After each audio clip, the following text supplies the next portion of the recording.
చాలామంది అవుట్లెట్స్‌లో ఇన్‌కమ్ ఉంటదా? లేకపోతే లాస్ ఉంటదా? నడుస్తదా? నడవదా? అది ఇది అని చెప్పేసి అని అడుగుతున్నారు. మనం ఎన్ని రోజులు జెన్యూన్ చేసినామనుకో అన్ని రోజులు మనం నిలబడతాం మనం మార్కెట్‌లో. సో, జెన్యూనిటీ 100% నేను స్టార్టింగ్‌లో గట్టిగా నమ్మేటోడిని. అరే! జెన్యూన్‌గా చేసి ఎదుగుతాం. మధ్యలో అనుకున్నా అరే! ఇంత జెన్యూన్‌గా చేస్తున్నా నేనేందిరా బయ్ నా బతికేంది ఇట్లా అయిపోయింది. చాలా బాధపడినుండే.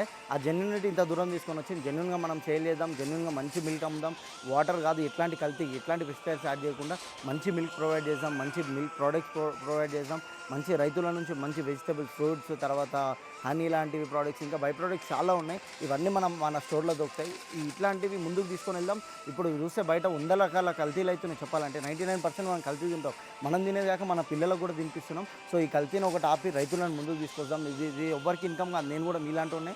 సో, ఇదంతా రైతులకు యూజ్ అయితది ఏది చేస్తున్నా కూడా. సో, ఏదైనా అన్ని నేమ్స్‌తో నేను కూడా ప్రమోట్ చేయలేను. నాకు కూడా దునియా ప్రమోషన్‌లొచ్చినాయి. లక్షలు ఇస్తున్నా కూడా నేను ఏ ప్రమోషన్ చేయలే. సో, అట్లాంటి ఆ వేళ సంపాదించుకోవాలి. ఇట్లా నేను మంచి వేలో వెళ్తున్నా. మీ అందరి సపోర్ట్ ఉంటే చాలు నాకు. నాకు దీని మీద పెద్ద ఇన్‌కమ్ ఏమొద్దు. దేవుని దయ వల్ల అన్నీ సెటిల్డ్ ఉన్నా నేను. నాకు ఎట్లాంటివి ఏమొద్దు. మీరు ఒక్కటి ఏందనంటే మీరు మాలాంటోళ్ళకి కొంచెం సపోర్ట్ చేసిరనుకో ఉన్న రైతులు కూడా ఎదుగుతారు. So, thank you.